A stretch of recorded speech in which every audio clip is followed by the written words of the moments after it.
What's up, everybody? Welcome back to the channel, and welcome back to another Model Cars and Coffee afternoon edition. um, Running way behind today. We had to do some stuff this morning. We had errands to run, and I didn't have a chance to sit down and do a video.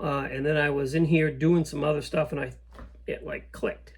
I forgot to do that video. So here I am. It's Sunday afternoon, and the kit that I'd like to show you this week is kind of special to me, only because it's the first kit that I ever airbrushed. So I learned to use an airbrush on a like a junk body, and I did kind of got the feel for it, right?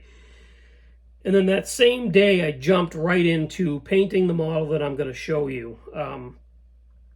And it came out way better than I thought it ever would. I figured the first car that I airbrushed is probably going to look like not good. But this came out pretty nice. The paint laid down amazing. The color looks great in my opinion. The kit is really cool. I did clear coat it with the extreme wet look clear that I always use. Didn't have a problem with this one way back then. This was probably a year and a half ago, I think I did this. And it kind of leads me to the question that a lot of people ask me is, I can do a good airbrush paint job at this point. I've done a couple of them actually.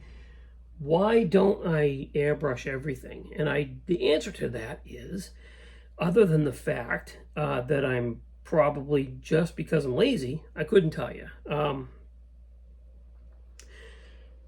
My brain is still in that mode where it's easier for me to grab a rattle can and just paint it and then in the trash with the rattle can, right? Versus getting the paint, getting the airbrush set up, making sure that the brush is clean. I have no real excuse as to why I don't airbrush everything at this point, because realistically, it makes more sense to. Cost effectiveness, you can paint a car. So I painted the model that I'm going to show you. This is the color, by the way. That was a brand new bottle, and that's how much I used to paint this car. So realistically, I could get 2 more bodies out of this. This was like 13 bucks, I think, maybe even cheaper. Versus where at the point now, you buy a Tamiya rattle can or a Tester's rattle can, you're paying anywhere from, for a good one, you're paying like 9 to 12 bucks, right? So kind of the same thing. And no matter how hard I try, I cannot get 2 complete models out of a rattle can. I just can't do it. I don't understand why. Lots of people say you can get multiple models out of a rattle can. Well, that's great. I can't. I can get a model and a half out of a rattle can. So it's cost effective wise, much better. Color palette, holy cow. There's so many more colors when you airbrush something versus when you rattle can something. I do know that I should, and I am going to work on trying to do more with my airbrush. I know I've been saying this for a year, guys, and you guys are like, yeah, okay, whatever. But I am going to. So that's enough rattling on about that. Get it? Rattling. Anyway, let me show you my model. So this is the Tamiya 88 Porsche 911 Turbo. This is a fantastic kit. This kit is beautiful. Went together like a dream. And as you can see, the paint laid down nice. There's a little bit of junk in the clear. It is what it is at this point, or at that point. I think it looks pretty nice. This is one of those models that looks really good on my shelf. I'm very proud of it. but it won't grace a show table. Let's put it that way. All of the black is hand painted. I painted all of this black by hand with a brush.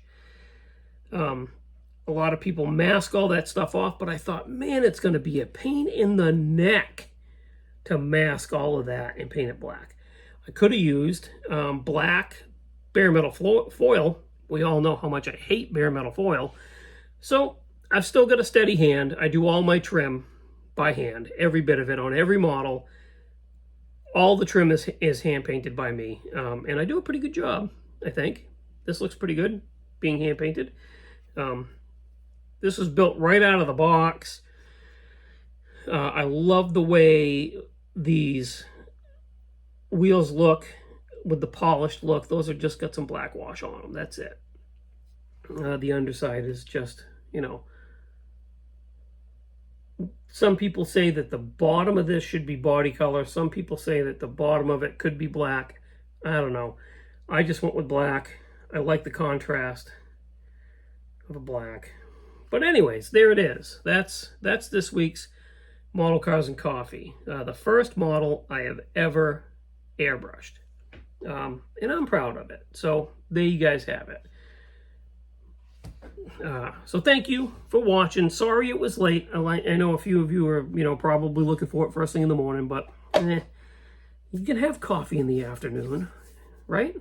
So that'll do it for this week. Thank you for watching. Thanks for subscribing. I really appreciate it.